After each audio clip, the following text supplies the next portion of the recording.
एक बार की बात है। किसी गांव में एक किसान अपनी पत्नी के साथ रहता था।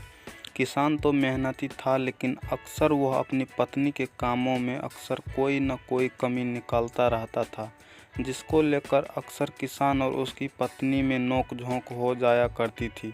एक दिन की बात है। हमेशा किसान ने अपनी पत्नी से कहा, तुम आलसी हो गई हो। अब तो तुम धीरे धीरे और सुस्त रूप से काम करती हो। तुम अपना समय खराब करती हो और घर के कामों में लेट करती हो। रोज की तरह ऐसी बातें को सुनकर किसान की पत्नी अपने पति के ऐसे शब्दों से नाराज हो गई और बोली कि आप गलत हो जो रोज रोज ऐसे मुझे ये बातें सुनाते हो, और यदि ऐसा कोई है तो आप कल घर पर रहो और आपको बदले में खेत में जाऊंगी। मैं वहां आपका काम करूंगी। क्या आप यहां घर पर रहकर मेरा काम करेंगे? अपनी पत्नी की ऐसी बातें सुनकर किसान ने खुशी से कहा, यह तो बहुत अच्छा है। मैं घर पर तुम्हारा काम करूंगा। एक दिन तुम खेत के काम करोगी तो पता चलेगा कि कितना मेहनत करना पड़ता है।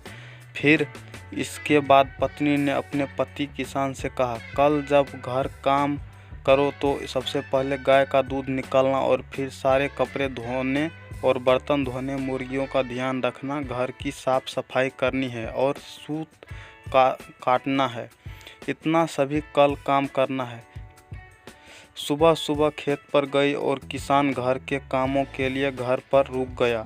फिर सबसे पहले उसने एक बर्तन लिया और गाय का दूध निकालने के लिए चला गया। फिर जब उसने गाय का दूध निकालने की कोशिश की तो इतने में गाय ने उसके पीछे से जोर से गाय की लात मिली।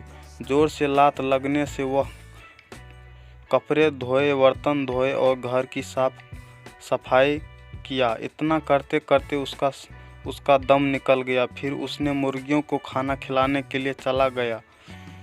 फिर शाम को जब पत्नी खेत से लौट आई तो अब किसान ने शर्म से अपना सिर झुका दिया, जिसे देखकर उसकी पत्नी अब समझ गई कि उसके पति सबक मिल गया। फिर तो उस दिन के बाद से उस पति अपनी पत्नी को गलती से नहीं दिखाई दिया और फिर किसान अपनी पत्नी हंसी खुशी एक साथ रहने लगा।